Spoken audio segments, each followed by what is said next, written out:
Hello, I'm Mark Stewart, and I'm here at the Lido Live, and it's fantastic to be here in this beautiful cinema, where I'm showing my film, The Last Man on the Moon, with Captain Eugene Cernan. I hope you guys get to see it and enjoy it. I know that I enjoy Newport Beach, and it's great to be here at this opening at Lido. What is an Englishman doing making this movie? Actually, a Scotsman, I should say. A Scotsman, sorry. but our office is based in London, so I'll forgive you. But no, it's a funny question I get often asked, and it's a film about an American who went to space. But anybody who was at my age grew up in a time when space was a big, you wanted to be a boy, wanted to be an astronaut, or sit in a rocket, or be some kind of space hero. And so we looked up at them just like everybody else. I suppose the reason why a UK company or a team of people are making a film about this hero is because, the grass is always greener on the other side of the fence, or what is that expression where people look over the fence and go, wow, that is interesting. People who live within it every single day may have forgotten a little bit about it because it's right there in front of them. So I think that's the reason why. And maybe we can bring another view on it. I'm sure lots of stories told about the moon and An outside view from somebody outside of the United States. I think being outside of it and walking in and taking a fresh look at it. Right. Really. I think it's amazing that there aren't more films in that. It's because it's been quite a while since that all went on. How is it that you were able to make this film? How did you make these connections to bring these people together to make this film? It's well over 40 years, since somebody stepped on the moon. To get the people together to make this film, I got a great team of people I've been working with, some of them for about 21 years.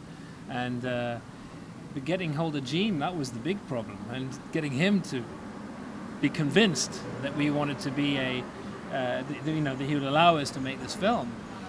We eventually tracked him down, and he was on a ranch in Kerrville, Texas, tending to his longhorns. In fact, we actually have a little scene in the film, and similar, to when we first saw him, and feeding his longhorns. And, it took a bit of convincing. He wasn't that keen to begin with. And he's one of those guys that, he likes being on this, tranquility base, as he calls it, in Kerrville. And we were literally going to take him out of that and take him on a voyage of his past, all the way from where he was born near Chicago to where he currently lives in Houston. And so did he talk to you after the movie about how it had changed the way he viewed his own story or his life with all of this reflection that he was doing on what had happened to him over all these years? It's really interesting. I've made documentaries for 21 years, and I always find biographies very interesting, the reaction of the individual or people around the individual of your subject. And he was, I would have thought he had known or remembered a lot more about his past and his story. But when you put it together in a 95-minute film, it's going to bring some emotion, and it certainly did. For him, I think we really stuck true to the story.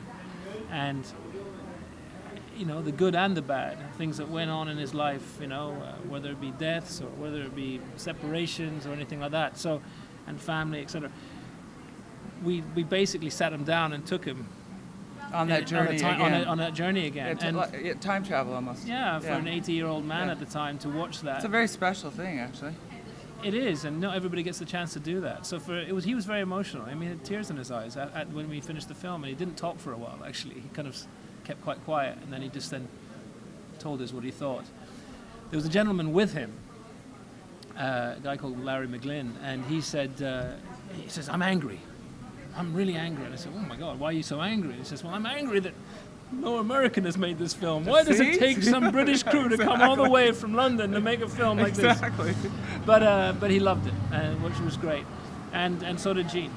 Now, it's obvious to me why there's several stories you could have told about Apollo and NASA, and it's obvious to me why you told this one, but what is your opinion on why this was the story that you focused on space travel? It's a personal story. It's about one man's journey that tells a lot of other stories at the same time. Right. It's a personal story that really gives an insight into the feelings that were going on, what it was like to wake up in the morning and go to work, what it was like to come back and have to tell a loved one that their husband wasn't going to come home again. It takes a certain personality to convey all that. Going into this, did you know that you could count on his personality to be able to deliver that story properly? That's a I great. mean, that's a little gamble. It is a gamble. Documentaries are a bit of a gamble, but so far, touch wood, probably some in my hair somewhere. We've managed to do it. It is a gamble. You're jumping in with 2 feet, going, okay, here we go. We're on a mission here. But you meet these people. You get to know them a little bit before you start making a film on them, because first you've got to convince them to do it in the first place. But once he agreed to do it, and we knew he had a character, we knew he had an individual there that really warmed to us and really opened up his heart and his mind and his family and everybody around him. A remarkable guy. I mean, when the doors that he managed to open, just when people found out we were making a film on Eugene Cernan, Captain Eugene Cernan, boom, they were opening the doors for us. NASA, the other astronauts, he was a very likable character, and people really enjoyed. It's no wonder that he was such a popular guy, because, remember, he went to space not just once. He went, to the moon, not just once, but twice. He went the first time on Apollo 10. Nobody really knows that or remembers it.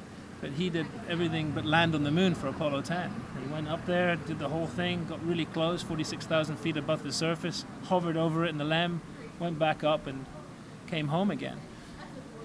Then, of course, a number of years later, went back in again and Was actually able to actually walk on the moon, and spent more time on the moon. He's also been on the Gemini missions, etc., and everything behind the scenes. And he's an unsung hero, and that's what I like about the film.